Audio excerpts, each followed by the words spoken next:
Hi, Mark Jabin here, Medical Director of the Haywood County Health Department, and let's talk about this pandemic. You know, it's getting a little lonely here in this hermetically sealed production studio. Well, today, an update on lab and testing issues. Number one, turnaround times for results over the past week or longer, with some real implications for us. Two, a report of increased false positive results with a particular brand of test. And three, what to do if you want to see high school sports this fall, have schools reopen, like being able to go out to eat, and want to keep businesses open. So first, turnaround times. This has now gone from around 2 days, where it's been for the past several weeks, to as much as 4 to 6 days, and in some cases 8 days.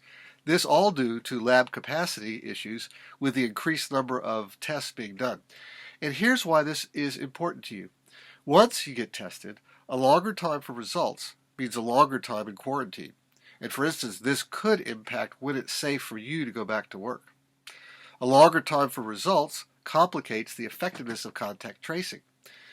An additional 4 to 6 day lag before we know about a positive result means close contacts to that person remain out and about, possibly exposing even more people. And that makes showing an IQ even more important to stop the spread of virus.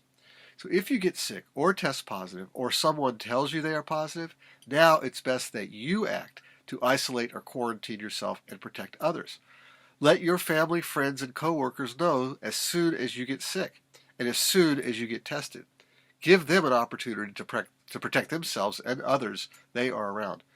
It's best right now not to rely solely on the health department to be aware of this or to make this decision for you. Yes, we will in the health department be in contact with you. It will just take a little longer for that to happen now. The best thing, of course, is not to be in this position at all. This time lag makes it even more in your interest. Reduce your exposure. Reduce the chance that exposure gets you sick. Reduce the chance you put others at risk, and reduce the chance others put you at risk.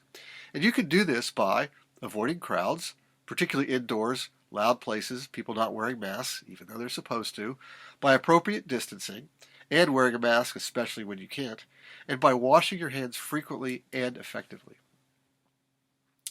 Second, there is also a report out today from the state that COVID tests from a company called BD may have as many as 3% false positive results. That means out of 100 positive results, 3 may be wrong. That doesn't mean out of every 100 tests, that means out of every 100 positive results. A small, but not insignificant number. We have reached out to the labs doing our testing here at the health department, and they do not use this product.